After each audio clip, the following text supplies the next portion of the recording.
Just going to do some live poetry reading with Izzy doing this live art. Steve Lawton, who is quite an amazing poet, he has a style of his own, and so he's going to do some reading, and Izzy has started painting something already that kind of reflects his poem, so they're going to work together and bring us a live piece. And this is Izzy Bicknell and Steve Lawton. Welcome. Alright everyone, how you doing? Good. So I write a bit of poetry. It's like a little bit weird and long, but hopefully it will be interesting. So I'll just read it, and then Izzy's just going to paint a wonderful picture, or continue painting a wonderful picture. That's kind of a representation as well. Is that alright? Okay. Cool. Okay. It goes like this. Time ticks, but clocks don't stop. One headphone offers the spoken word of Gil Scott Holland, and I too wonder where the night went. Carefully avoiding yesterday's remnants on the pavement, misplaced investments of modern day enslavement, and then I saw him. He was older than times gone past, but he seemed younger at a second glance. Time has took his toll on him, but he seemed to take it on the chin and simply, but he seemed to have a kind of inner glow that eluded from being extinguished. And it seemed to be at the core of him. And he didn't say a word, but somehow he saw right within. It recounted times long before.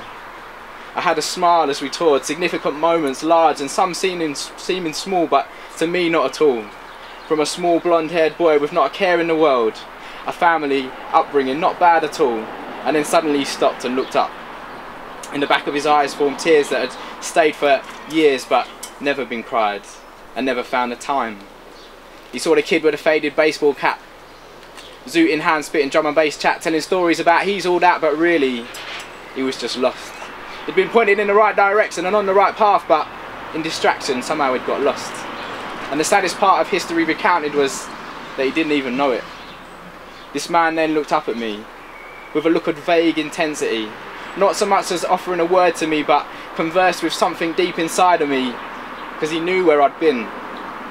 And as if a concept seldom seen, somehow he'd been there too.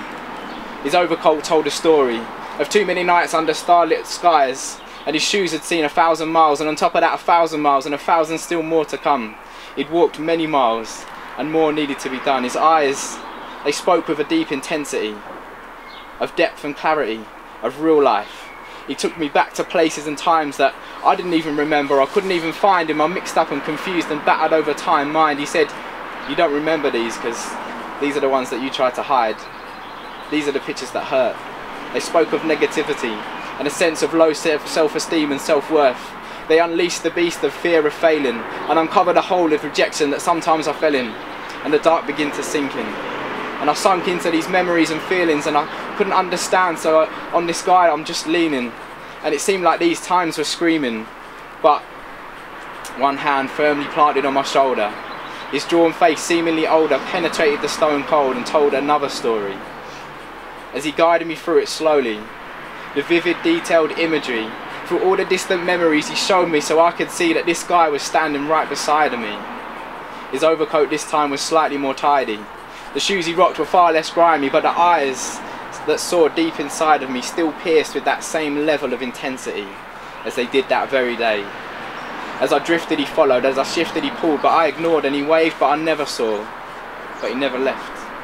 Nah, never. Now here we sit, on a darkened alley his shop step. Head's a mess full of sorrow and regret, and he says, "Hold on, let's not get there yet." He offers over an envelope, so I eagerly open it, with a hope of what it might be. But then that excitement drifts from me when a screwed up blank piece of paper is all that lays in front of me. "This is the path of the way less travelled," he utters eagerly, as if to breathe some life right into me. I don't get it. Are you joking me? And then in the truest ever sense of the saying, in the exact Jack Bauer style, he says, "You just gotta trust me." And at once, I'm struck with the immense surrealness of the situation that's been unfolding and how ridiculous it all seems, and that just seems to make him smile. I look at the paper again, and the first steps appear. And as I walk forward, more seem to be revealed, and turning, it appears that I took a right, and the map seems to slowly recount my steps to the place that I just left, but the lesson I've learned helped me take the next decision. And I feel far less stressed at this point, so I take a left. And now it took a few years to get from that place to this place here, and the road's been narrow, but that's how it's always going to be. And sometimes it gets on top of me, but Sometimes it seems too much for me, and I take a glance to the side, and this guy is the same guy that I see, who's always there with me. And that green overcoat seems sometimes older, and the shoes have walked plenty more roads, but those eyes still look straight to me. And the voice simply speaks right into the depth of me, and just says, you simply gotta trust me.